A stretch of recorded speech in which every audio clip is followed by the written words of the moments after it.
नमस्कार दोस्तों, मैं हूं अनुराग पांडे और आप देख रहे हैं राष्ट्रवादी। आज हमारे साथ हैं राघवेंद्र कुमार सिंह, जो कि आज हमारे साथ बिहार पे चर्चा करने के लिए आए हैं।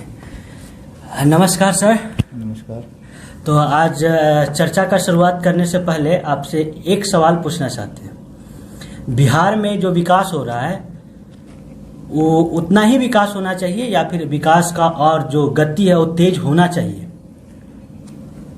जो बिहार में विकास हो रहा है, पहले तो इसके लिए मैं अपने माननीय मुख्यमंत्री नीतीश कुमार जी का शुक्रिया अदा करना चाहता हूं कि उन्होंने 2005 के बाद बिहार को उस रफ्तार में लाके खड़ा किया जो बिहार मांगता था, जो बिहार चाह रहा था। और जहां तक विकास की बात है तो विकास निरंतर हमारे मुख्यमंत्री के कार्यकाल के नेतृत्व में होते जा रहा है और आगे भी ये विकास होगा, इसमें कोई दो मत नहीं है। मुख्यमंत्री हमारे साफ छवि के व्यक्ति हैं, वो एक प्रकार से सभी को लेके चलने वाले व्यक्ति, हर वर्ग का उन्होंने विकास किया है और आगे भी ये प्रक्रिया जारी रहेगी। जैसे आपसे पूछना ये है कि बिहार में बेरोजगारी, जैसे अगर हम कोई बुद्धिजीवी के पास अभी जाते हैं और बोलते हैं कि बिहार में बेरोजगारी बढ़ती जा रही है, तो उनका कहना ये होता है कि लालू राज से ही बेरोजगारी बढ़ती जा रही है या कांग्रेस के शासन के टाइम से ही बेरोजगारी बढ़ती जा रही है। तो कहने का मतलब मेरा ये है कि अभी 95 से लेकर के 2020 तक का जो जनरेशन है हम लोग का, जिसे अभी रोज़गार चाहिए, वो क्या लालू यादव से जेल में जाकर रोज़गार मांगे या फिर कांग्रेस के जो नेता मर चुके हैं यानी कि स्वर्गवास हो चुका है उनका, उनसे रोज़गार मांगने जाएं? जो सरकार में है उसी के पास जाएंगे रोज़गार मांगने के लिए हम? तो बिहार में जब रोज़गार मांगने के लिए जाते हैं तो उनका सीधा सीधा जवाब ये होता है कि ये बहुत पहले से चला आ रहा है बेरोज़गारी की समस्या। ऐसी कोई बात नहीं है। रोज़गार की जहाँ तक बात है तो हमारी सरकार 2005 में जब से आई है तब से लेकर अभी तक एनडीए की सरकार में लोगों को रोज़गार दिया गया है। पहले क्या हुआ करता था कि रोज़गार प्राप्त करने के लिए, वही मैटर है कि हम पहले का चर्चा न करके हम अपने जो 15 साल का शासन है नीतीश कुमार का, हम उस जनरेशन से बिलोंग करते हैं, हम इस जनरेशन का क्यों नहीं बात? 15 साल के शासन में नीतीश कुमार जी की सरकार ने रोज़गार प्राप्त करवाया है युवाओं को। चाहे वो आप बिहार पुलिस की सेवा में ले लीजिए, शिक्षक सेवा में ले लीजिए, मेडिकल सेवा में ले लीजिए, रोज़गार मिला है। अब कुछ लोग चाहते हैं कि उन्हें रोज़गार भी मिले, अब वो काम कर रहे हैं, फिर उनका मंशा हो जाती है कि नहीं हम उस वेतन पे नहीं, उस वेतन पे काम करेंगे। अब विपक्ष के द्वारा ये कहा जाता है कि रोज़गार नहीं दिया। आप हमको बता दीजिए, संविदा के आधार पे जो शिक्षक का बहाली हो रहा है वो सही हो रहा है?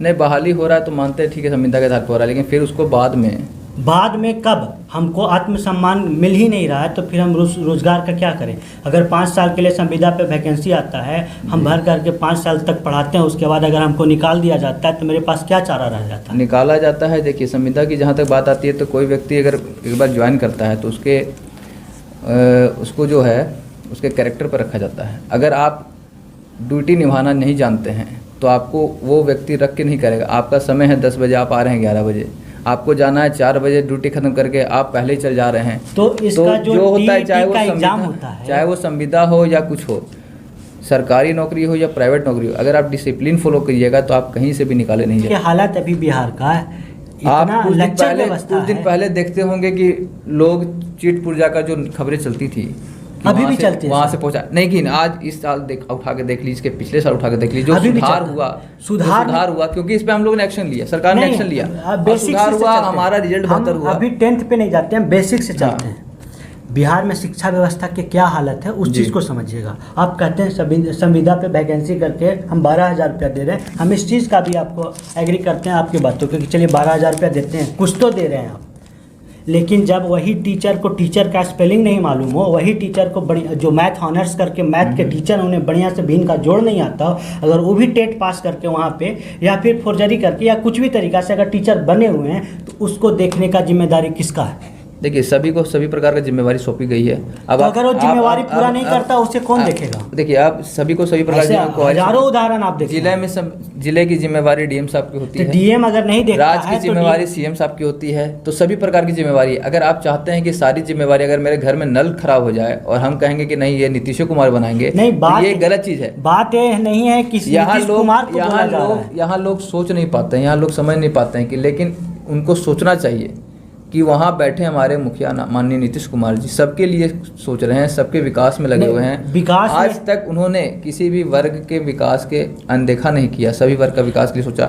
लेकिन कुछ लोग ऐसे हैं जो डायरेक्ट मुद्दा बना के इसको हाईलाइट में ला देते हैं और कहते हैं कि मुखिया खराब है। मुखिया कुछ नहीं कर रहा, मुखिया ने क्या नहीं किया 2005 से लेकर, वो बात नहीं है, बात को समझिएगा, बात को समझिएगा मेरा। मुखिया खराब है ये बोलने का मतलब नहीं, लेकिन बात अगर है कि अगर जिला किसके अंदर में आता है, राज्य के अंदर में आता है, डीएम किसके अंदर में आता है, सीएमओ के अंदर आता है। अगर डीएम काम नहीं करता, ऐसे में हम किसके पास जाएंगे अगर टीचर नहीं पढ़ता है तो? प्रिंसिपल के पास जाइएगा। प्रिंसिपल भी ना सुने तो किसके पास जाएंगे? आप फिर डीओ ऑफिस जा सकते हैं। डीओ ऑफिस भी ना सुने तब कहाँ जाएंगे हम लोग? डीएम के पास जाइए। डीएम के पास भी ना सुने तब मुखिया सीएम के पास जाएंगे, नीतीश कुमार के पास जाएंगे, सीधा मैटर बन जाता है। शिक्षा विभाग में जाइए, शिक्षा मंत्री हैं, आप उनके पास जा सकते हैं। अब मंत्रालय दिया गया है सर, जैसे नहीं, बात को समझिए ना, बात को समझिए। अगर टीचर क्वेश्चन पेपर आउट होता है, मतलब कुछ पैसा दे करके, कुछ जो शिक्षा मंत्रालय जैसे क्वेश्चन पेपर आउट करना एक नॉर्मल जनता के हाथ में तो नहीं है, या फिर हम और आप तो नहीं करवा सकते हैं। बात सीधी सीधी है। जब भी कोई बड़ा नेता या कोई बड़ा मंत्री इसमें शामिल नहीं, ऐसा आप क्यों कह सकते हैं? ऐसे कह सकते हैं जैसे क्वेश्चन पेपर आउट होने के बाद जहाँ तक आती है तो कुछ लोग हम बताते हैं, आपको उदाहरण के तौर पे देते हैं। बीएसएससी का एक फॉर्म आया था 2014 में, आपको मालूम है? हाँ, उसका अभी तक नहीं, याद होगा 2014 में वैकेंसी आया। वो वैकेंसी 3 बार कैंसिल हुआ। 3 बार किस लिए कैंसिल हुआ? पहला बार क्वेश्चन पेपर आउट, दूसरा बार भी क्वेश्चन पेपर आउट, तीसरा बार 2016 में एग्जाम होता है, वो भी दिसंबर में। उसका रिजल्ट आज तक के जो 12th का था, ग्रेजुएशन का था, उसका तो आ चुका है, लेकिन 12th का अभी तक नहीं आया। 12th का रीजन 1000 होंगे, 12th का मेंस होने वाला है, देख लीजिए। नहीं, रीजन 1000 होंगे सरकार के पास। सरकार भी चाहती है निष्पक्ष तरीके से परीक्षा हो। अगर जरा सा भी गलती दिखता है सरकार को तो वहाँ उसको वो सुधारने की कोशिश करती है। मेरा बात को समझिए, अगर वो सुधारने की कोशिश करिए तो उसमें कुछ ना कुछ आपका समय लगेगा। अगर समय लगता है सर, लेकिन मुझे ये कहना है 6 साल एक वैकेंसी, मतलब ग्रेजुएशन पास करके हम फॉर्म भरे और 2 बच्चा के बाप बन जाए तब हमको नौकरी लगे। नहीं, समय लगता है। पहले रेलवे का भी यही हिसाब था, आप जानते थे। पहले रेलवे में भी यही हिसाब था, लेकिन जब से एनडीए की सरकार बनी तो रेलवे में भी सुधार हुआ। नहीं, पहले सारी प्रक्रिया को सुधारने में समय लग रहा है। अभी जैसे स्टूडेंट लोग एक ट्रेंड चलाया, स्पीक फॉर एसएससी, जो एसएससी मतलब 2018 में डिस्क्रिप्टिव का एग्जाम ली है, आज तक रिजल्ट नहीं दिए। फिर 2019 में एक फॉर्म आया था एनटीपीसी के थ्रू 90,000 का वैकेंसी जी आई थी, उसका आज तक कब एग्जाम होगा कोई मतलब पता ही नहीं है। और रेलवे ये कह करके निकल जाती है कि हमारे पास इतनी व्यवस्था नहीं है कि हम लगभग 3 करोड़। देखिए, रेलवे की वैकेंसी व्यवस्था की बात नहीं, सरकार जो है कंपनी रिक्वेस्ट कर रही थी, जिसमें क्या होना था कि उस टेंडर देने के लिए कोई आदमी नहीं मिल रहा था, उस कंपनी को एग्जाम कंडक्ट करवाना था। हाँ। तो कंपनी जो कंडक्ट होने था उसमें कुछ प्रोपेगेंडा जो कैटेगरी तो उसमें कंपनी खड़ा नहीं उतर रही थी, इसके चलते ये लेट हो रहा था। लेकिन अभी कंपनी मिल चुकी है।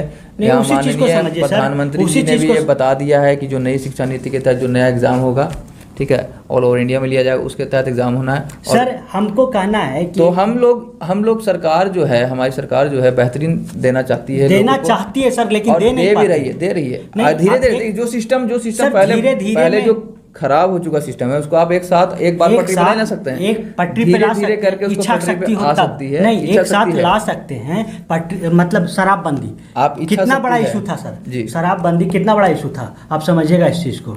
शराबबंदी एक दिन में पूरा बिहार में बंद कर दिया जाता है। सरकार के अंदर इच्छा शक्ति थी तभी तो बंद हुआ, अच्छा काम हुआ, नीतीश कुमार को बहुत ज्यादा समर्थन मिला इसके लिए। उसी प्रकार से अगर हम चाहें, यानी नीतीश कुमार चाहें, तो एक बार में ये शिक्षा व्यवस्था जो भी है, या फिर जो चरमराई हुई एग्जाम लेट लतीफी है, उस चीज को हम ठीक कर सकते हैं। देखिए सर, बिहार में आज कुछ जो भी हुआ चाहने से हुआ, हमारे मुखिया ने चाहा है तब बिहार विकास नहीं, बिहार के विकास के प्रगति पे है, इस चीज को हम सपोर्ट करते हैं। विकास हुआ है, ऐसा नहीं है कि शिक्षा में खराब। अगर हमारी व्यवस्था शिक्षा खराब है तो क्यों बिहार हमेशा आईपीएस और आईएएस। सर यही तो एक एग्जाम्पल है, हम इसी पे आना चाहते हैं, हम इसी में आते हैं। जैसे चिराग हमारे माननीय प्रधानमंत्री जी ने भी बोला है कि बिहार में वो सामर्थ्य है, नहीं सामर्थ्यवान पूरा है, क्योंकि वो अपने आप में निर्भर है। अभी पता है आपको शिक्षा में और विकास का जहाँ तक बात है तो उन्होंने ही हमारे मुख्यमंत्री जी की तारीफ की है कि जो भी उन्होंने काम किया 15 साल में, वो कहीं भी नहीं हिल सकता है, उनको काटा नहीं जा सकता। शिक्षा साक्षरता दर जो है वो बिहार अभी जो पूरे भारत में साक्षरता दर के हिसाब से बिहार का कैमा स्तर है? हम लोग साक्षरता दर में 63% हैं। कितना कैमा स्थान पे आते हैं? हम लोग जो भी हैं, जो स्थान हम है लोग का, आते हैं 16वां स्थान पे। साक्षरता दर हमारी बढ़ी है, नहीं, बढ़ी है जहाँ सर। साक्षरता हमारी, मगध यूनिवर्सिटी जो है पूरे भारत में देखिए, सबसे जहाँ ज्यादा तक- ग्रेजुएशन का स्टूडेंट जो पास होता है ना, जी। जो ग्रेजुएट होता है पूरे भारत में सबसे ज्यादा ग्रेजुएशन यहीं से पास करके मगध यूनिवर्सिटी से जाता है जी जाता है। लेकिन सबसे ज्यादा बेरोजगार कहाँ पे है? बिहार में। इसका रीजन कौन है? देखिए, बिहार में यूनिवर्सिटी की जहाँ तक बात आती है तो इस लेवल पे जो बातचीत है, पटना यूनिवर्सिटी है, मगध यूनिवर्सिटी सर चल रहा है। बातचीत 15 मगध साल में तो से हम भी मानते हैं कि भाई मगध में जो है स्थिति बहुत खराब है, छात्राओं के लिए, छात्रों के लिए मगध स्थिति बहुत यूनिवर्सिटी खराब एक अकेला यूनिवर्सिटी नहीं है। नालंदा यूनिवर्सिटी में जाइए, देखिए, वहाँ भी वही प्रॉब्लम है। है। स्थिति मगध में इसलिए खराब है कि यहाँ पर कुछ लोगों के तहत जो लोग आसीन होते हैं वो छात्रों की नहीं सोचते हैं। वो सोचते हैं कि अपने आप को कैसे, हमें अपने जेब को कैसे भरा जाए। आज हम आपके चैनल के माध्यम से बताना चाहते हैं कि मगध विश्वविद्यालय बोधगया इतनी खराब स्थिति में है कि सेशन लेट होने से भविष्य जो है छात्रों का अधर में लटक गया है। सेशन लेट पे आते हैं ना, इस तो पर हम लोग भी कहेंगे, 3 साल का जो ग्रेजुएशन का कोर्स जी, होता आज है 5 वो साल 5 साल में तो कंप्लीट ये चीज़ करता है हम आपकी बातों पर फैक्ट रखते हैं, लेकिन सर इसे प्रयास है कि इसको सुधार लिया जाए। और हम लोग खुद अपील करते हैं कि माननीय वीसी से अपील करते हैं कि वीसी साहब थोड़ा अपना ना देख के छात्रों को देखिए, ताकि छात्र जो हैं वो आपको जाते जाते अपना भविष्य अगर उनका बनता है तो एक दुआ दे के जाएँ कि नहीं, एक वीसी हुए थे जो हमारे लिए सोचते थे, अपने लिए नहीं सोचते थे। कुछ बीच में वीसी आए जो छात्रों के प्रति सोचना चाहते थे, लेकिन उनको समय अवधि नहीं मिल पाया उतना जितना वो चाहते थे करना। लेकिन अब जो नए आए हैं तो हम उनसे यही अपील करेंगे कि आप छात्रों के लिए सोचिए, और छात्र, अगर आप छात्र के लिए सोच लेते हैं तो छात्र आपका हमेशा बना रहेगा, एक गुरु के भांति आपको याद करते रहेगा, क्योंकि उसका फ्यूचर सिक्योर हो जाएगा। नहीं देखिए, हमारा चैनल जो है या फिर हम यहाँ पे बैठ के किसी पार्टी के खिलाफ प्रोपेगेंडा चलाने के लिए नहीं बैठे हुए। जी। लेकिन जब ना हमको बीजेपी की सरकार से कोई प्रॉब्लम है, ना कोई कांग्रेस के सरकार से प्रॉब्लम है, ना जदयू के सरकार से प्रॉब्लम है, ना राजद के सरकार से प्रॉब्लम है। प्रॉब्लम बस इस बात से है कि अगर जनता, मतलब सरकार किस लिए होता है? जनता का सेवा करने के लिए। अगर जनता का सेवा ढंग से ना हो, वो सरकार किस काम की? जैसे अगर जदयू हमारे 15 साल नहीं 20 साल और शासन करे, कोई दिक्कत नहीं है। लेकिन जैसे अभी के युवा कोरोना के टाइम में 15 लाख मजदूर बाहर से कमा करके कहाँ आए? हमारे बिहार में आए। तो किस वजह से आए? बिहार में रोजगार नहीं था। इसकी बात नहीं, पहले पूरा बात सुनिएगा। बिहार में रोजगार नहीं है, इस वजह से वो बाहर कमाने के लिए गए। वहाँ पे काम खत्म हो गया कोरोना काल में, मतलब फैक्ट्रियाँ बंद हो चुकी हैं, उसके वजह से वो बिहार में वापस लौटे।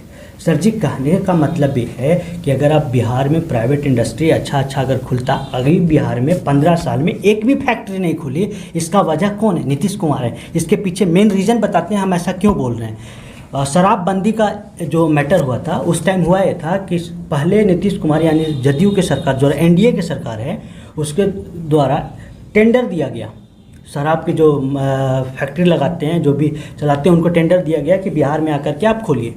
जब वो टेंडर कंप्लीट होने वाला था, उसी वक्त नीतीश कुमार का एक फैसला आता है कि बिहार में पूरी तरह से शराबबंदी कर दिया जाएगा। उसके बाद से जब जो टेंडर लगाए थे, जो पैसा लगाए थे, फैक्ट्री के जो मालिक लोग थे, व्यापारिक संघ लोग बोले कि आप बंद कर दिए, अच्छी बात है, जो हमारा टेंडर में आपके पास पैसा जमा है वो पैसा वापस लौटा दिया जाए। लेकिन नीतीश कुमार जदयू की सरकार के द्वारा, सरकार की बात जहाँ तक सरकार की नहीं, उनका एक जो रिपोर्ट आया था सर, उसमें लिखा हुआ था, देखिए, उससे पैसा वापस नहीं लौटाया गया। हमारे टेंडर को ठीक आपने रद्द किया, लेकिन आप इस पर फिर से विचार कीजिए।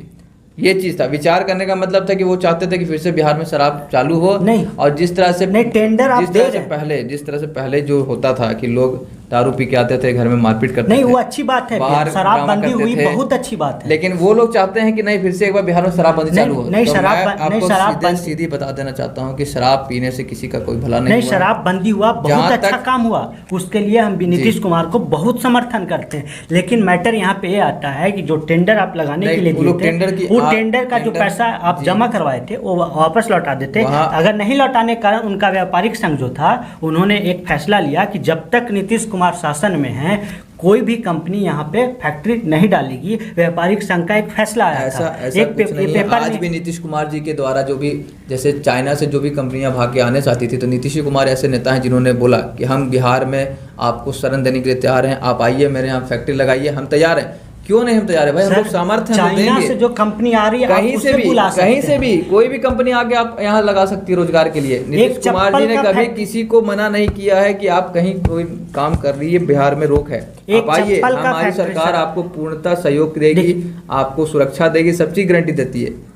एक चप्पल का फैक्ट्री होता है ना सर, बिहार वो भी सामर्थ्य बिहार है, में नहीं है। बिहार सामर्थ्य है। सामर्थ्य है सर, लेकिन सभी चीज़ हमारे सामर्थ्य सामर्थ्य, हमारे टैलेंट का जो यूज है ना वो ढंग से नहीं आज- किया जा रहा आज है। इसको- सर हमारे यहाँ से आईएएस जाते हैं सबसे ज्यादा, जी। हमारे यहाँ से मेडिकल के स्टूडेंट पास आउट होकर जाते के हैं। जाते हैं, यहाँ से आईआईटी के स्टूडेंट जाते हैं। हमारे पास इतना सामर्थ्य है कि हम आईआईटी, यूपीएससी और मेडिकल के छात्र दे सकते हैं। तो हमारे पास टैलेंट नहीं है कि हम छोटा छोटा फैक्ट्री लगा करके हजारों लोगों को रोजगार दे सकते हैं। आप कह रहे हैं कि रोजगार नहीं है, यहाँ बिहार में फैक्ट्रियाँ हैं, क्या रोजगार किस भी लोग मिल रहे आप हैं। बताइए ना सर, फैक्ट्री मधेपुरा में बिहार आपका में फैक्ट्री किस चीज़ की है और कितना फैक्ट्री है? रेल फैक्ट्री है, मधेपुरा में आपका कारखाना बनता है, बड़ी वो फैक्ट्री है। ये आज से नहीं सर, आज से नहीं, बहुत सालों जो से भी है फैक्ट्री है, बहुत सालों से। नहीं होना है कि जदयू नहीं? की सरकार में कितनी नहीं फैक्ट्री होना, बनी है? नहीं फैक्ट्री बनी की मतलब रोजगार मिला कि नहीं, ये देखिए आप। नहीं बात ये नहीं है एक सर, फैक्ट्री हो हम जाने से ही रोजगार हो जाए हम तो फिर अगर तो हर नहीं- राज्य अपने यहाँ फैक्ट्री खोलना चालू कर देगा। हाँ खोलना चाहिए, जिसके हाँ देखिए, खोलना चाहिए। आपका कहने का मतलब रोजगार मिलना और फैक्ट्री खुलना। फैक्ट्री खुलेगा तभी तो रोजगार मिलेगा सर, जरूरी ऐसा रोजगार तो- सिर्फ फैक्ट्री पे ही डिपेंड नहीं है नहीं सर, एक चीज बताइए। रोजगार जो है, रोजगार कई तरह से होता है। देखिए एक चीज बताते हैं। अगर कोई व्यक्ति एक दुकान खोल के अपना चलाता है तो वो भी रोजगार है। बात वो नहीं कोई है सर। व्यक्ति अगर एक सबके पास सुन लीजिए। पैसा नहीं है कि नहीं, दुकान सब खोल के नहीं, सब बैठे। नहीं कर सब कोई आपका सरकारी देखिए, नौकरी नहीं रोजगार कर की जहाँ तक सकता बात है, सब अभी प्रधानमंत्री मोदी जी के द्वारा जो स्टार्टअप इंडिया और स्टैंड अप इंडिया चलाया गया और मुद्रा योजना की जहाँ तक वो हुई, तो उसमें भी लोगों ने करोड़ों रोजगार मिला उनको।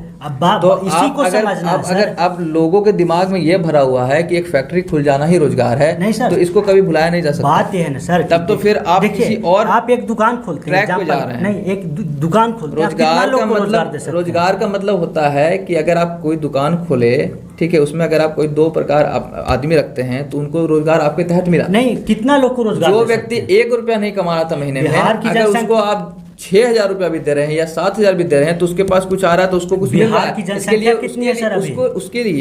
उसके लिए वो रोजगार है। आप समझिए ना इस चीज को, बिहार में जनसंख्या कितनी है अभी? 13 करोड़ समथिंग जनसंख्या है बिहार की। बिहार में जनसंख्या 22 करोड़ है, पहली बात।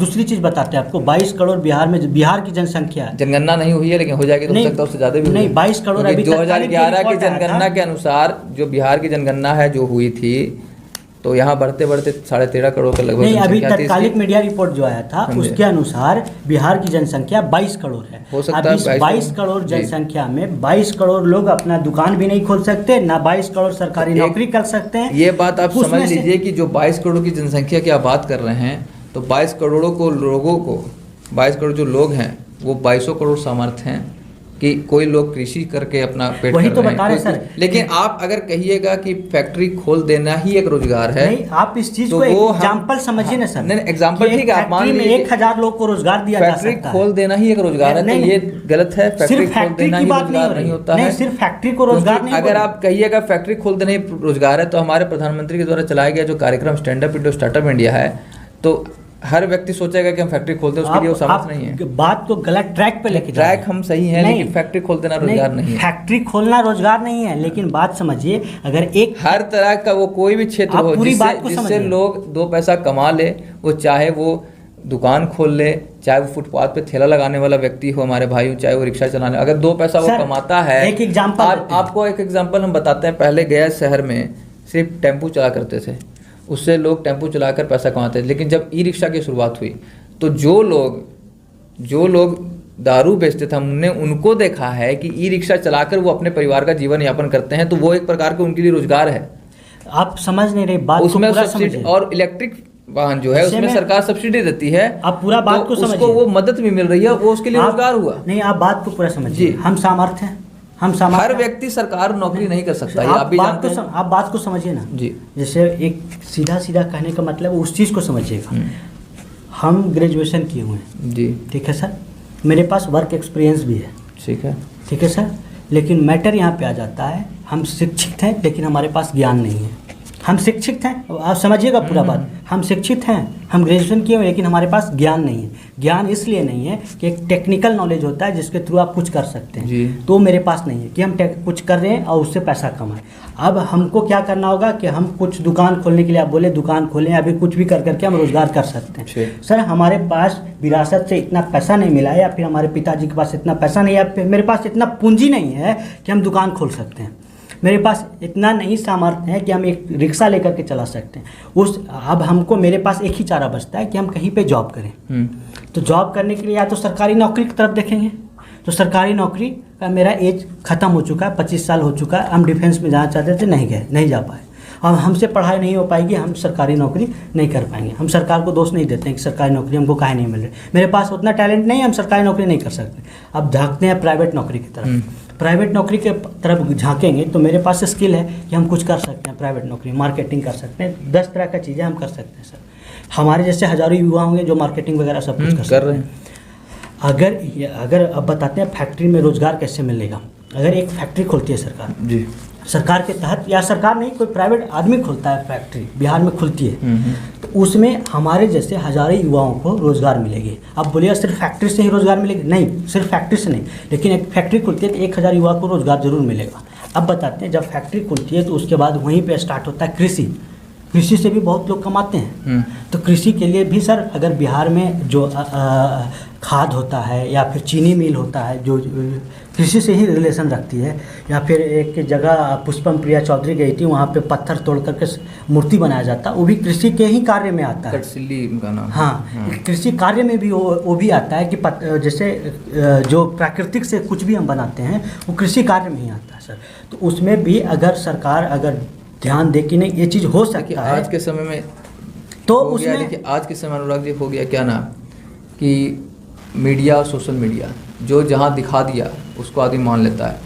हमारे बिहार से लेकर पूरे भारत में, हम बताते हैं बिहार में चीनी मिल है ना, बिहार को छोड़ दीजिए, पूरे भारत में भी आ जाइए आप, कहीं भी आ जाइए, किसी भी क्षेत्र में आ जाइए, जहाँ सब कुछ सारा काम हो रहा है, काम कुछ हम लोग नहीं जानते वो भी हो रहा है।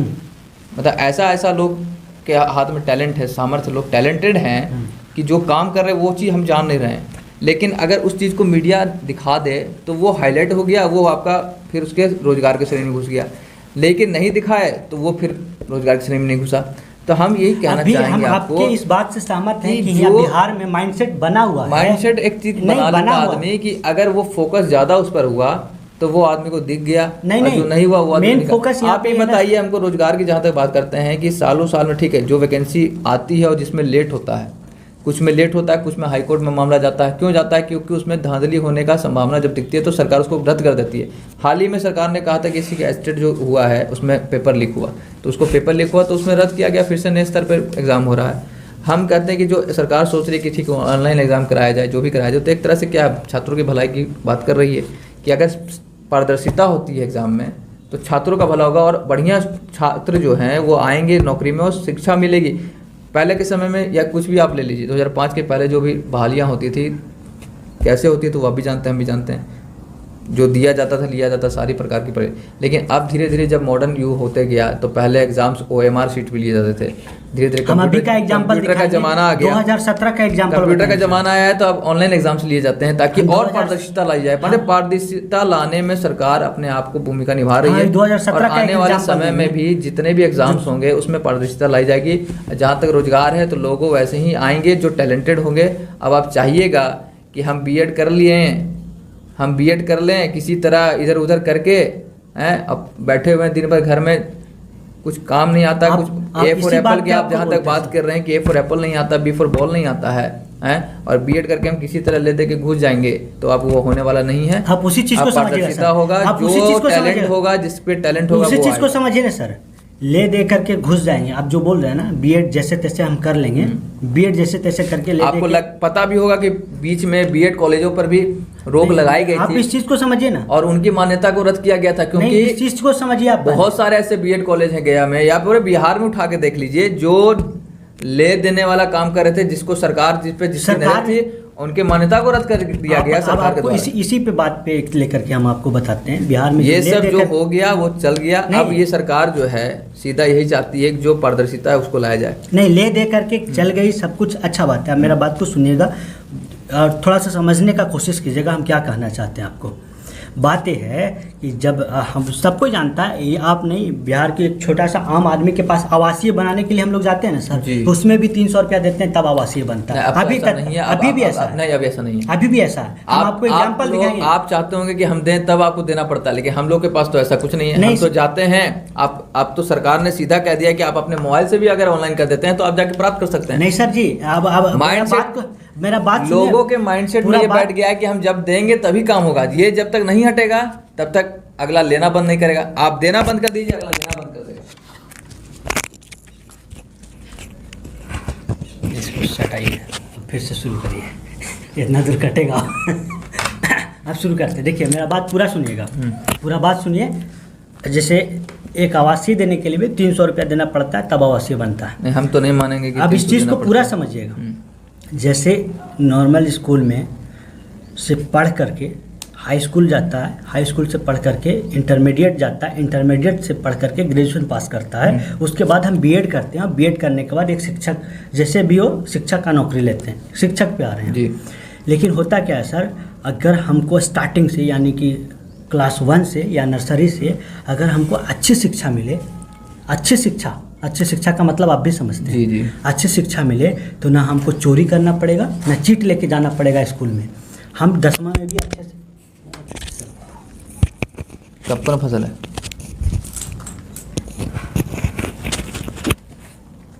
हम 10वां में भी अच्छे से पास आउट हो सकते हैं।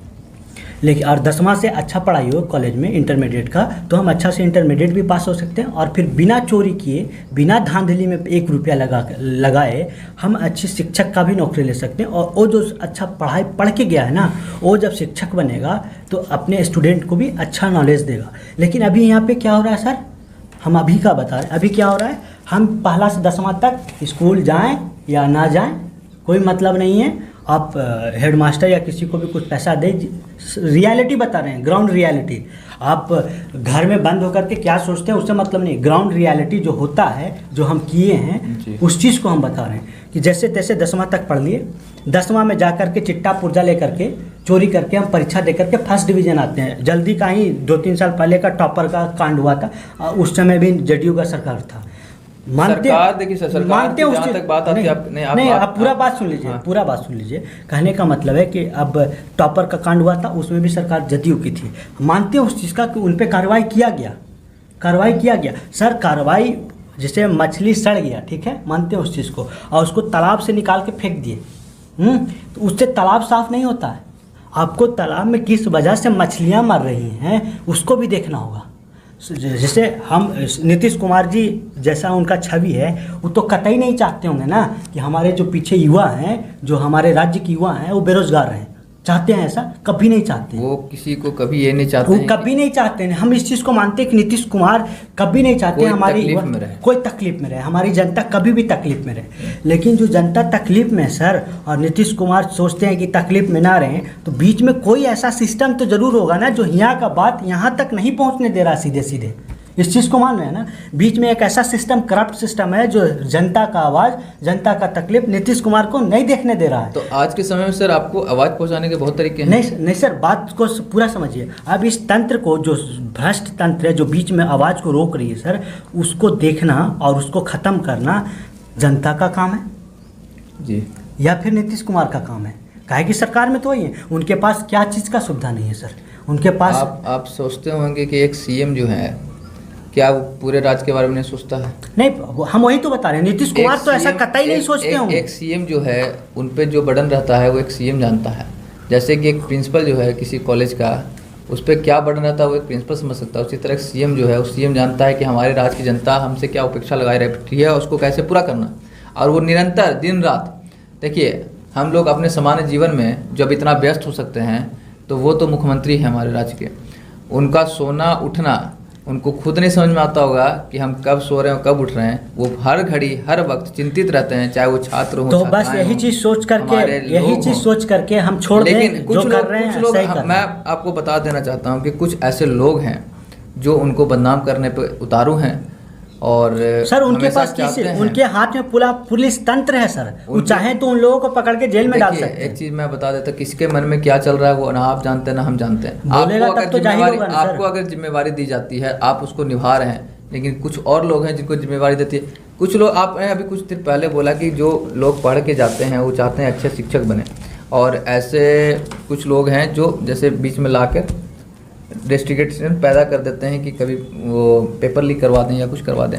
उसको देखना तो हमारी सरकार हो या किसी की सरकार हो, पूरे भारत भर में भी किसी के राज्य में किसी की सरकार हो, हम ये नहीं कहेंगे कि हमारी सरकार किसी की राज्य की सरकार हो, चाहे वो हेमंत सोरेन जी की सरकार हो या नवीन पटनायक जी की सरकार हो, कोई भी मुख्यमंत्री ये नहीं चाहता है कि उसके राज्य में ऐसा कार्य हो, उसके बदनामी हो, चाहे वो पक्ष में हो या विपक्ष में हो।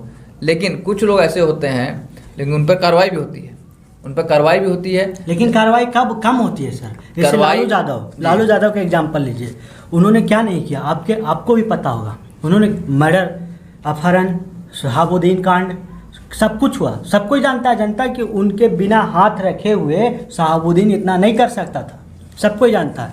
लेकिन चारा घोटाला में उनके विरोध में सबूत मिला, उनको सज़ा कितना मिलती है सर? 5 साल के लिए, और दंड कितना? 25,000 रुपये का। अभी भी उसी सज़ा को काट रहे हैं। आपको लगता है कि 5 साल की सज़ा है? नहीं, आपने एक देखिए, न्यायालय जो होता है वो सभी सबूतों और उस पर चलता है नहीं, और जनता से जो धोखा करेगा, जनता से जो दगाबाजी करेगा, जनता तो उसको देती ही देती है। साथ में ऊपर बैठे हुए जो ईश्वर हैं उनको देखते हैं। साथ में हमारा जो न्यायालय है, जो हमारे कानून व्यवस्था है, वो पूरे भारत भर का आप जानते हैं कि हमारा कानून संविधान जो है पूरी दुनिया में सबसे सर्वश्रेष्ठ है, और जो उसके द्वारा न्याय संगत जो प्रक्रिया चलती है उसमें किसी को हस्तक्षेप करने का कोई उचित नहीं बनता है। जो वहाँ पर सबूत होते हैं, जो गवाह होते हैं, जो भी उनके खिलाफ किया गया आरोप होता है वो सिद्ध होता है, और न्यायालय उस पर प्रक्रिया में अपना फैसला सुनाती है। जो फैसला सुनाया जाएगा वो सर्वोपरि होगा, सबको मान्य होता है। तो उन्होंने जो किया, उन्होंने जो भी अपना समय में काम किया, उसका सज़ा उनको मिला है, और आगे भी अगर ऐसा कोई काम करने की कोशिश करेगा तो न्यायालय उसको सज़ा देगा, और साथ साथ जनता भी उसको सज़ा देगी, जिस तरह से उन्होंने सज़ा देकर जनता ने इनको गद्दी से उठाया।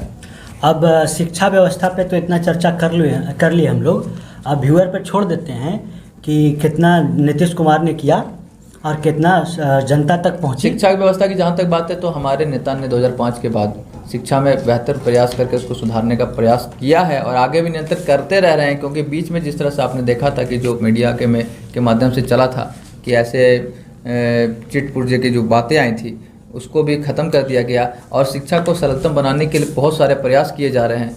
बस इसमें हम यही कहेंगे कि लोगों का सपोर्ट, सहयोग होना चाहिए, और हाँ, जहाँ तक सहयोग मिलेगा तो और भी इसको बेहतर किया जाएगा। बिहार में सामर्थ्य की कमी नहीं है, और हमारा नेता जो है खुद एक प्रकार से शिक्षा में उनकी कमी नहीं है, वो एक इंजीनियर रह चुके हैं। अब चर्चा को आगे और शिक्षा में बेहतर करेंगे। अब चर्चा को हम आगे बढ़ाते हैं, शिक्षा से थोड़ा सा आगे लेकर के चलते हैं। अब व्यूअर पे छोड़ देते हैं नीतीश कुमार ने शिक्षा के लिए क्या किया है, वो व्यूअर भी अच्छे से समझते हैं, और उसको अच्छे से एनालिसिस करके इस बार वोट देने जब भी जाएंगे तो ज़रूर सोचेंगे कि नीतीश कुमार अच्छा कर रहे हैं या फिर राजद जो 2005 के पहले कर रही थी वो अच्छा कर रही थी।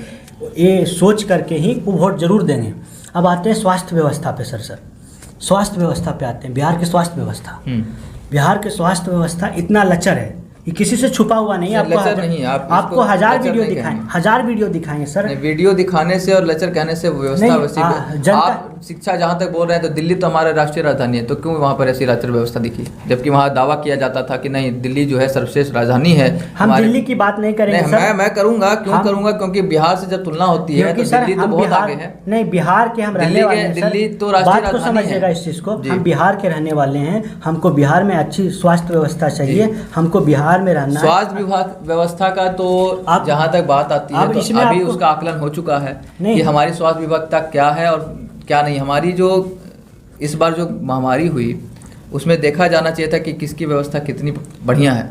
नहीं, आप उसी उठा महामारी पे हम लोग आते हैं, जी। उसी महामारी पे आते हैं हम लोग। आपको 2-3 चीज का मतलब बेहतर स्वास्थ्य व्यवस्था है जो नहीं, मुंबई की स्वास्थ्य व्यवस्था जो सरकार अच्छा कहती थी, है, जो सरकार अच्छा कहती थी उस- कि हमारे पास बहुत बेहतरीन स्वास्थ्य व्यवस्था है, सारे व्यवस्था है, लेकिन आज मुंबई दिल्ली जो अच्छा है सर, आज बड़े बड़े महानगर, गुजरात उठा के देख लीजिए। नहीं, बात को समझिए, गुजरात का मॉडल तो बात लागू को होता था समझिए, देश में। बात को समझिए। हाँ। स्वास्थ्य व्यवस्था क्या है नहीं जी। है, सब किसी से छुपा हुआ नहीं है। बिहार की स्वास्थ्य व्यवस्था जहाँ अच्छा हुआ है उसका सब कोई तारीफ करता आज है।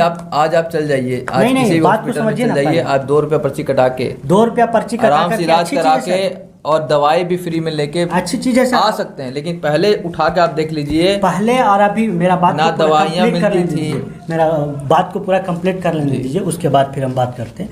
किसी से छुपा हुआ नहीं बिहार के स्वास्थ्य व्यवस्था। अच्छा, ऐसा नहीं है कि एकदम पूरा लचर है, लेकिन काम हो रहा है, लेकिन काम उस तेज़ी से नहीं हो रहा है जो होना चाहिए। अब बताते हैं कुछ उदाहरण दे करके आपको। जैसे बिहार में कुछ जगह पे सटीक एग्जाम्पल आपको बताएंगे हम।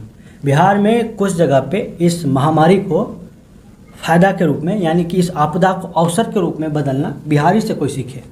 अब बताते हैं हम ऐसा कैसे बोल रहे हैं। जी। कुछ जगह पे, जैसे एक एग्जांपल के तौर पे, अभी फेसबुक पोस्ट एक सर्कुलेट हो रहा है, ट्विटर पे भी सर्कुलेट हो रहा था कि हमारे पास एक कोरोना का जांच केंद्र बना करके हम बैठे हुए हैं। हमारे पास 4 लोग आते हैं कोरोना का टेस्ट करवाने के लिए। हम उनमें से एक लोग को, बस एक को कोरोना पॉजिटिव बताते हैं, भले कोरोना पॉजिटिव हो या ना हो।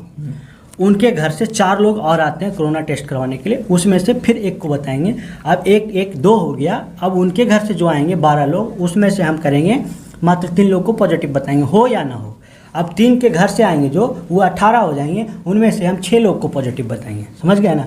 इसी तरह से हम एक एक करके, और उनको कैल्शियम वगैरह का इस रीज़न है सर इसमें कि जो कोरोना पॉजिटिव होते हैं वो किसी से मिल नहीं सकते, जी। उनको क्वारंटाइन कर दिया जाता क्वारंटाइन किया है। जाता है। अब क्वारंटाइन के अंदर में किस चीज़ का इंजेक्शन दे रहे हैं या फिर कैसा ट्रीटमेंट दे रहे हैं, बाहर के लोग यानी परिजन उसको देख नहीं सकते, और उसके नाम पे हज़ारों रुपया, लाखों रुपया मतलब खींच लिया जाता है मतलब पीड़ित के घर वालों से, और उसको खींच करके मतलब एक कमाई का अच्छा खासा धंधा बना दिया। और दूसरा एग्जाम्पल ये है कि PMCH पटना में एक लड़की क्वारंटाइन होती है और वहाँ का एक गार्ड रेप कर देता है। बहुत घिनौनी बात है कि एक लड़की का अकेले क्वारंटाइन रहती है, उसका रेप कर दिया जाता है। उसका जिम्मेदार कौन होगा? और फिर तीसरा हम लेकर के आते हैं, आपको 2-3 वीडियो देंगे। मतलब एक जगह भागलपुर में है, मेडिकल है, उसका नाम याद नहीं आ रहा है हमको। वहाँ का कांड है कि वहाँ पे मतलब इतना बड़ा हॉस्पिटल है, मगध मेडिकल जो हमारा हॉस्पिटल है उससे दुगना बड़ा हॉस्पिटल है वहाँ पे मतलब कोरोना के लिए कोई व्यवस्था नहीं, एक भी व्यवस्था नहीं। वहाँ पे एक ही बेड पे पड़े हुए हैं 3-3 कोरोना पॉजिटिव, उसके पीड़ित भी वहीं पे खड़े हुए हैं। सर ऐसे कोरोना का टेस्ट तो होगा और कोरोना धीरे धीरे फैलते जाएगा। अब आते हैं जो हुआ लॉकडाउन, दूसरा लॉकडाउन जो नीतीश कुमार के तहत किया गया था, वो लॉकडाउन था या फिर सिर्फ नाम के लिए लॉकडाउन था? क्योंकि जो भी मार्केट खुला हुआ था, जैसे खुला हुआ था वैसे ही। आप गया का एग्जांपल लेते हैं। गया में अभी हम 10-15 वीडियो मेरे पास है, हम आपको दिखाएंगे कि क्या मतलब गया में जो लॉकडाउन हुआ था, जो दूसरा वाला नीतीश कुमार का, मोदी जी वाला लॉकडाउन नहीं, नीतीश कुमार के जो 15 दिन लॉकडाउन करवाए थे, उसमें देखिएगा पूरा मार्केट ज्यों का त्यों खुला हुआ सर। ऐसे लॉकडाउन होता है, ऐसे फिर कोरोना को हम रोक पाएंगे। क्योंकि कोरोना का मतलब कोरोना जो पॉजिटिव हैं वो बिहार में लगातार बढ़ते जा रहे हैं। ऐसा नहीं है कि घट रहे हैं, लगातार बढ़ते जा रहे हैं। जहाँ तक और रहा बात एम्स का, अब एम्स पे आते हैं। एम्स में अभी जाइएगा, एक हमारे ही मित्र थे कोरोना के पॉजिटिव पाए गए थे और वहाँ पे मतलब भर्ती करवाने के लिए गए थे। उनसे 1.5 लाख रुपया पहले जमा करवाने के लिए बोला गया, उसके बाद वो भर्ती ले रहे हैं। सर इस चीज़ पे भी पाबंदी, जो अनाप शनाप सर प्राइवेट हॉस्पिटल वाले जो पैसा लेते हैं उस पर भी पाबंदी कौन लगाएगी? देखिए, जहाँ तक बात आती है कोरोना की, तो मरने की दर और रिकवरी रेट हमारे बिहार में बहुत अच्छा है। हमारा बिहार इसका रीजन है नंबर पे आ चुका है रिकवरी रेट में, क्योंकि हम लोग कोरोना को मात दे रहे हैं। हाँ। क्योंकि इस कोरोना को मात दे रहे हैं, क्योंकि इसलिए नहीं मात दे रहे हैं कि हमारी व्यवस्था खराब है, मात इसलिए दे रहे हैं कि व्यवस्था में सुधार हुआ है और लोगों को पर्याप्त मुहैया जो व्यवस्था मिल रही है। कोरोना महामारी पूरे भारत से क्या पूरे विश्व भर में ऐसी फैली हुई है। आप किसी भी राज्य को उठा के देख लीजिए, चाहे हर जगह फैली हुई है सर, चाहे वो दिल्ली हो। जहाँ तक व्यवस्था की बात होती है तो मुंबई दिल्ली से बेहतर बिहार अभी कर रहा है कोरोना के मामले में। कुछ लोग कुछ घटनाएं आती हैं, छिटपुट घटनाएं सुनने में आती हैं, सरकार उस पर नज़र बनाए हुए है और उस पर कार्रवाई भी हो रही है, ऐसी बात नहीं है। और जो जहाँ तक आपने आपको PMCH लगता की है बात कि जो कही है, लचर व्यवस्था है जहाँ तक PMCH की बात हुई तो जो हमारी बहन के साथ हुआ था उस पर कार्रवाई की गई है और उसकी भी जांच में सर यही तो दिक्कत है, जांच होता है हम लोग का, नहीं, जांच सबको नहीं, पता कार्रवाई है, हो रही है। सीसीटीवी फुटेज है, फिर भी हम उसमें 7 से 8 साल का जांच में लगाएंगे और उसके बाद सजा मिलेगा। उस पर कार्रवाई हुई है। और जहाँ तक स्वास्थ्य विभाग का आपने बोला, स्वास्थ्य विभाग में पहले की और अभी की स्वास्थ्य व्यवस्था में बहुत अंतर है। सरकार स्वास्थ्य पर, शिक्षा पर, जहाँ सरकार की जहाँ तक लोग बदनामी करते हैं कि स्वास्थ्य और शिक्षा पर सरकार ध्यान नहीं देती है, तो स्वास्थ्य और शिक्षा पर सरकार ध्यान दे रही है। धीरे धीरे इस पर दोनों पर ध्यान दिया जा रहा है। और कब देखिए आपको लगता है जितना स्वास्थ्य व्यवस्था बिहार में है उतना पूरा है? गया की स्थिति देख लीजिए, गया ही में हम लोग रहते हैं, गया में देख लीजिए, पहले JPN अस्पताल में आपका CT स्कैन नहीं था। कुछ दिन पहले हमारे माननीय DM साहब के द्वारा उसका उद्घाटन किया गया, CT स्कैन की व्यवस्था हुई। तो धीरे धीरे सारी व्यवस्थाएं हो रही हैं, सही हो रही है, उस चीज को मानते हैं सर। एक बार आप समझिएगा कि लोग चाहेंगे कि एक बार हम पहाड़ चल जाएं तो एक बार में उनको भी सीढ़ी चढ़ना पड़ता है। तो सभी जगह सभी तरह से स्वास्थ्य व्यवस्था में जो हमारा स्पीड है, पहले एक व्यक्ति जो हमारा स्पीड है वो पर्याप्त है। दवाई का जो सिस्टम था कि दवाई नहीं मिलना, बाहर से लिख देता था डॉक्टर पुर्जा पे, आज वो स्थिति खत्म है। आज जेनरिक दवाइयाँ भी मिल रही हैं, इस चीज को समझिए ना सर, दवाइयाँ भी मिलती हैं, जो हो रहा है पर्याप्त हो रहा है। पहले इलाज नहीं होता था, आप इतना बताइए गायब रहते थे कि जो हो रहा है उतना पर्याप्त है। बैठना, समय से इलाज होना, आप 24 घंटा कभी भी चल जाइए। आप इस चीज को बताइए ना, जितना हो रहा है उतना पर्याप्त है? देखिए पर्याप्त तो कभी भी किसी को नहीं लगता है, लेकिन हाँ व्यवस्था में व्यवस्था पर्याप्त है, इतना व्यवस्था में हम लोग बढ़ोतरी कर रही है। 1947 में पहले भारत दूसरे पर निर्भर था। आप पर्याप्त की जहाँ तक बात करते हैं तो पर्याप्त में आ जाइए। भारत में पहले PPI किट नहीं बनाई जाती थी, अब बनने लगा, लेकिन वो अलग मैटर करता है। हम आपको एक चीज बता रहे हैं, आपदा को अवसर में बदला गया और आपदा नहीं सिखाया कि हम कैसे अपने आप को अवसर में बदल सकते हैं। नहीं, इस चीज को समझिए तो देखिए, बताते 1947 में भारत आजाद हुआ जी, उस टाइम गुजरात भी आजाद हुआ था, उस टाइम महाराष्ट्र भी आजाद हुआ था, उस टाइम उड़ीसा पूरा भारत आजाद यूपी भी आजाद हुआ था, उस टाइम बिहार भी आजाद हुआ था। लेकिन 70 साल में गुजरात, महाराष्ट्र जो भी हैं बड़े नाम, दिल्ली, आज आप कह रहे हैं कि बहुत ठीक है, मैंने आप समझ लिया कि आप क्या बोलना चाह रहे हैं कि 70 साल में वो लोग बहुत आगे हैं। हाँ। लेकिन आप ये भी तो देखिए कि 70 साल के नेतृत्व में उसको नेतृत्व कैसा मिला, नेतृत्व कैसा मिला वही तो बता रहे हैं सर। नेतृत्व कैसा मिला और कार्य करने की जो इच्छा शक्ति है, जैसे हमारे मुखिया माननीय नीतीश कुमार जी में है, बाकियों में वैसी थी कि नहीं थी? वही तो पूछे आखिर ऐसा इन्होंने क्यों? 15 साल में वो काम किया जो 70 साल में नहीं हुआ। तो समझ लीजिए कि इनकी गति जो है विकास की, वो काम करने की कितनी तेज और कितनी तेजी से सोचते हैं बिहार के लिए। नहीं, बिहार के लिए सोचते हैं, अच्छी बात है। और मुझे पूर्ण विश्वास है कि आने वाले समय में अगर इनको समय दिया जाता है तो आने वाले समय में बिहार, जहाँ तक आप रोजगार की बात कर रहे हैं, फैक्ट्री लगाने की, जहाँ तक आप स्वास्थ्य की बात कर रहे हैं, शिक्षा में बेहतरीन सुधार होकर आएगा। और जो सुधार होगा वो आज प्रधानमंत्री जो अपने मुंह से बोल रहे हैं कि जो विकास का काम नीतीश कुमार जी के द्वारा किया गया है सभी क्षेत्रों में, वो आपको आगे भी सुनने को मिलेगा। एक बात छूट रहा था, हम वो चीज़ आपको ध्यान में लाना चाहेंगे। नीतीश कुमार जी का कुछ दिन पहले का बयान था, SC ST के घर में अगर किसी की मौत हो जाती है तो उन्हें रोजगार दिया जाएगा। आप जदयू के समर्थक हैं? नहीं, आप जदयू के समर्थक हैं, इसलिए इस बात के लिए आपका क्या ओपिनियन है? इस चीज़ को देखिए, आप तो कुछ लोगों ने इसको उल्टे ले लिया है। उन्होंने कहा कि किसी कारणवश अगर मान लिया हमारे गरीब अति पिछड़ों की मृत्यु होती है, ठीक है, तो उसको जो है जीवन यापन के लिए एक रोजगार मुहैया कराया जाएगा, दिया जाएगा। लेकिन सर एक चीज़ बताते हैं आपको, इसको दूसरे तरह के लोगों ने लिया और उसको इतना प्रचारित किया जा रहा है कि वो पॉजिटिव चीज़ भी निगेटिव होकर लोगों के माइंड में जा रही है। अभी कल का खबर आप देखिए, कल का खबर देखिए, कुछ लोग तो व्हाट्सएप पे चला दे रहे हैं कि हाँ ठीक है कि अब एक बेटा बाप को मारेगा और जाके नौकरी ले लेगा। तो नहीं, ये ऐसी चीज़ें नहीं हैं, इस चीज़ से बचना चाहिए। और जहाँ तक हम कहेंगे कि इस चीज़ को मुख्यमंत्री ने जो कहा है, मुख्यमंत्री जी ने जो कहा है उसको आप बढ़िया से समझिए, बढ़िया से समझते हैं, लेकिन लोग बढ़िया से उसे समझ नहीं पाते हैं। आप समझाइए बढ़िया से, आप इस चैनल के माध्यम से उस बयान को आप। उन्होंने कहा कि अगर किसी की मृत्यु होती है SC ST परिवार में कुछ भी है तो उनको एक सरकार जीवन यापन, बस यहीं पे हम बताते हैं कि हमारे ब्राह्मण समाज, हमारे राजपूत समाज, हमारे जो जनरल हैं या फिर OBC समाज जो है वो उसका सबका सम्मान है। लेकिन उनकी जात गरीब गुरुओं की सरकार, गरीब चाहे वो भारत नहीं, जनरल में गरीब हैं कि नहीं?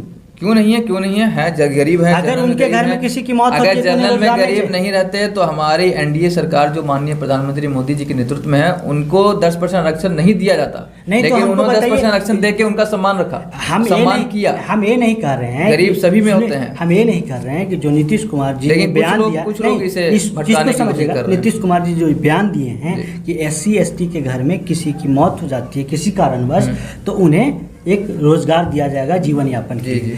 कहने का इससे हमको प्रॉब्लम नहीं है, प्रॉब्लम यहाँ पे आता है। कुछ लोगों को इससे तकलीफ इसलिए हो रही है, तकलीफ इससे अब बताते हैं तकलीफ कहाँ पे होता है। तकलीफ ये नहीं होता है कि आप उसको रोजगार दे रहे हैं, तकलीफ तब होता है जब आप कहते हैं ना जोर दे करके कि SC ST के घर में किसी की मौत हो जाती है। आप अगर कहते हैं ना कि किसी भी समाज में किसी की अगर हत्या हो जाती है, किसी की घर में चलने लायक नहीं है, तो उसको हम रोजगार देंगे, इसका विरोध नहीं होता। लेकिन आप इंगित करते हैं SC ST मतलब जनरल और OBC, जनरल और OBC की जान की कोई कीमत नहीं है सर। इंगित की जहाँ तक बात की जाए, इंगित कहीं नहीं किया गया, इसको दूसरे तरीके से लोग चला रहे हैं, प्रचारित कर रहे हैं। मुख्यमंत्री का कहीं भी किसी तरह से किसी सर बिटवीन द लाइन तो यही समझ में आता है ना, पहुंचाने का कहीं से किसी प्रकार का नहीं, बिटवीन द लाइन तो समझ में ही आता है ना कि इसी चीज को समझना है, इसी चीज को लोगों को समझना है कि जो हमारे माननीय मुख्यमंत्री चाहते हैं उसका क्या एजेंडा है और उसको किस तरह से दुष्प्रचार करके लोग भुना रहे हैं। नहीं, ये जो फैसला है ना, इसको आप थोड़ा सा गौर कीजिए। उन्होंने कहा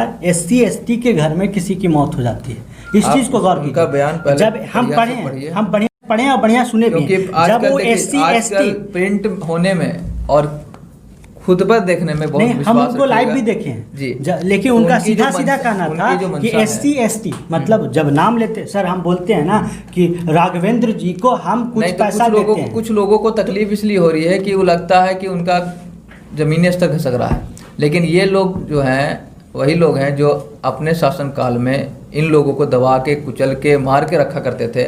आज इनकी आवाज़ बुलंद हो रही है तो इन लोगों को तकलीफ हो रही है, और हमारे सरकार में गरीब गुरुआ की आवाज़ को बुलंद करना ही हमारे माननीय मुख्यमंत्री का एक प्रकार से एजेंडा रहा है। गरीब गुरुआ लोगों के लिए अगर वो सोच रहे हैं और अन्यों को तकलीफ है तो मैं तो कहूँगा कि भाई तकलीफ तो हमेशा होगी, अगर कभी कुछ सोचेंगे तो तकलीफ होगी। नहीं, तकलीफ तब होता है जब इंगित करते हैं आप SC ST, दुष्प्रचार करते हैं ना, नहीं इंगित करते हैं आप SC ST, तब तकलीफ होता है। अगर आप बोलते गरीबों को, तो आप उस समय कहाँ थे जब लालू जी की सरकार में भूरे बाल साफ करो को इंगित किया गया था? सर मेरा पिछला वीडियो देखिएगा ना, भूरे बाल साफ करो को इंगित किया जाता था, तो साफ करने का मतलब क्या था? उसमें भूमियार थे, राजपूत थे, लाला थे, तो उस समय भी तो इंगित किया जाता था। नहीं तो उस समय साफ करने का मतलब होता था कि सीधा ही हटा दिया जाए। अरे ये तो न्याय देने की बात कर नहीं सर, एक चीज समझिए, इन्होंने तो न्याय देने के लिए अभी जो आप बोले ना, उस समय कहाँ थे जब लालू यादव भूरा बाल साफ करते थे सर? उस टाइम हम नहीं थे इस धरती पर, कब होंगे कि नहीं होंगे भगवान जाने। लेकिन जब हम आए और जब इस बहस उस बात को आज भी लोग नहीं उठाते हैं, नहीं उठाते हैं। आप मेरा क्योंकि उसमें सामान्य जाति के प्रति बोला गया, तो क्यों आप जातिवाद? 3 से 4 दिन पहले का एक मेरा वीडियो उठा के देखिएगा, उसमें साफ सुथरा कहा गया भूरा बाल साफ करो। इसमें राजद का मतलब लालू यादव का बयान था। अगर हम जानते हुए भी इस चीज को भूरा बाल साफ करो जब लालू जी का बयान था, और फिर भी हम RJD को वोट देते हैं, तो हमसे बड़ा दोगला कोई नहीं होगा। हम इस चीज को उस वीडियो में साफ सुथरा कहें, लेकिन बात यह है सर और अगर उन्हीं के लोग आज भी बताते हैं आपको, उन्हीं के लोग, उन्हीं के समर्थक आज भी चाहते हैं कि किसी तरह से इनकी छवि को खराब करके इनके बयान। आप लोगों से बस इतना ही कहना है कि जो हमारा इतना देर का बहस हुआ, उसमें आप लोगों को तय करना है कि हमें किसे वोट देना है। ऐसा हम इसलिए कह रहे हैं कि जब अगर आप वोट देने के लिए जाइएगा तो आपको देखना होगा कि NDA की सरकार अच्छा कर रही है या फिर जदयू यानी महागठबंधन की सरकार अच्छा करेगी। पीछे के कार्य को देख कर जदयू नहीं बोल सकते आप, महागठबंधन में राजद है, हम लोग महागठबंधन में नहीं है। NDA की सरकार ने 15 साल में आपके लिए क्या दिया? सड़क, बिजली, पानी, NDA की सरकार, शिक्षा, इस तमाम चीज़ों को अगर जनता एक बार देखे तो 2005 से पहले और 2005 के बाद की स्थिति को देखकर सरकार के काम को देख के वोट करे। और एक बार फिर से मौका मिलना चाहिए हमारे माननीय मुख्यमंत्री जी को, क्योंकि उन्होंने हमेशा जनता के हित के लिए सोचा है और आगे भी सोचेंगे और काम करेंगे। सरकार के काम को ही देख करके जनता लोग तय करती है कि हमें किसे वोट देना है। इस बार भी जनता लोग अच्छे से सोचेगी, और हम समझते हैं कि पहले जो 2014 16 का जो वोटिंग हुआ था उससे अब जनता ज़्यादा जागरूक हो चुकी है। जी। हर जनता के, हर पब्लिक के पास फ़ोन है, उन लोग फ़ोन से भी सब कुछ देख सकते हैं, क्या हुआ है नहीं हुआ। उसको देखने के बाद ही अपना कीमती वोट देंगे और जो भी सरकार चुनेंगे अच्छी सरकार चुनेंगे। अब लास्ट में बस इतना ही पूछना चाहता हूँ आपसे, बस इतना ही पूछना चाहता हूँ कि बिहार की जनता को रोज़गार यानी शिक्षा और न्याय व्यवस्था जो कि लचर है, आप भी अच्छे से जानते हैं। और हम इसलिए न्याय व्यवस्था को लचर कर रहे हैं कि बहुत सारा कांड आप भी देखें और क्या क्या होता है आप भी अच्छे से जानते हैं, लेकिन उस पर चर्चा अगले दिन करेंगे हम। लेकिन न्याय व्यवस्था में एक बात मैं कह देता हूँ, न्याय व्यवस्था हमारी चरमराई हुई है, नहीं, चरमराई हुई नहीं है, इसमें कोई डाउट नहीं। न्याय के साथ विकास का हमारा नारा है और न्याय के साथ विकास बिहार में हो रहा है। जहाँ तक बात है तो न्याय करना न्यायालय का काम होता है और हम लोग अपराधियों को सज़ा देना भी उनका काम है, न्यायालय काम है, तो उसमें हम लोग हस्तक्षेप नहीं कर सकते हैं। लेकिन जहाँ तक बात हुई कि जुर्म कोई करे तो उसको ना सरकार बचाती है ना फंसाती है, हमारी सरकार का सीधा एजेंडा है। न्याय पे हम अगले दिन चर्चा करेंगे। आज शिक्षा और स्वास्थ्य पे चर्चा कर चुके हैं, आज समय का थोड़ा सा दिक्कत है, इस वजह से हम आगे चर्चा करेंगे। और आगे अगर आप लोग भी डिबेट में हिस्सा लेना चाहते हैं तो हमें मेल कीजिएगा, हम आपको भी अपने डिबेट में शामिल करेंगे। आप भी सरकार को हमारे चैनल के थ्रू अपना राय दे सकते हैं। अगर जैसे हम तो छोटा मोटा इंसान हैं, हमारी राय तो सरकार कभी सुनेगी नहीं, लेकिन फिर भी कोशिश करेंगे कि सरकार तक हमारी बात पहुंचे। और हम युवाओं को रोज़गार चाहिए, अच्छी शिक्षा चाहिए और हमारा अच्छा स्वास्थ्य के लिए अच्छी व्यवस्था चाहिए। इस पे सरकार ध्यान देगी, आशा करते हैं नीतीश कुमार जी आगे अच्छा करेंगे। और लास्ट में आप सभी से सभी को आप सभी के लिए क्या राय है, आप लोग अगले चुनाव के लिए जो वोटिंग आ रही है यानी 2-3 महीना में जो बिहार में इलेक्शन होगा उसमें आप लोगों को जनता से क्या अपील करना चाहते हैं, आप एक बार अपील हमारे चैनल के थ्रू कर दीजिए। मैं माननीय बिहार की समस्त जनता को नमन करता हूं। आपने देखा है कि जो भी 2005 के बाद जो सरकार बनी माननीय नीतीश कुमार जी के नेतृत्व में, उसने विकास के कार्य को किया है, चाहे वो सड़कें हों, नली गली का काम हो, बिजली पहुंचाने का काम हो और तमाम शिक्षा और स्वास्थ्य सभी प्रकार में काम हुआ है। कुछ काम बचे हुए हैं जिसे पूरा करना है, कुछ में धीमी रफ्तार है उसे तेज़ करना है, लेकिन हाँ काम जनता के लिए करना है। आप एक बार फिर से मौका दें, माननीय मुख्यमंत्री नीतीश कुमार जी के नेतृत्व में सरकार बनाएं और एक बार भरोसा रखें। आप ये सोचें कि जो व्यक्ति 8 बजे से बाद रात में नहीं निकलता था, आज वो रात के 2 बजे भी घर पहुँचता है, तो ये भयमुक्त बिहार है, ये नीतीश कुमार जी का बिहार है। बहुत बहुत धन्यवाद। उम्मीद करता हूँ कि आप एक बार फिर से मौका देंगे और माननीय मुख्यमंत्री नीतीश कुमार जी के नेतृत्व में सरकार बनाएंगे। धन्यवाद। अंत में अगर आपको ये वीडियो अच्छा लगा है तो लाइक, सब्सक्राइब और साथ में शेयर ज़रूर कीजिएगा। मिलते हैं अगले वीडियो में अगले एक नए चेहरा के साथ, उनसे डिबेट करेंगे आगे चल करके। फिर मिलते हैं आपसे। धन्यवाद।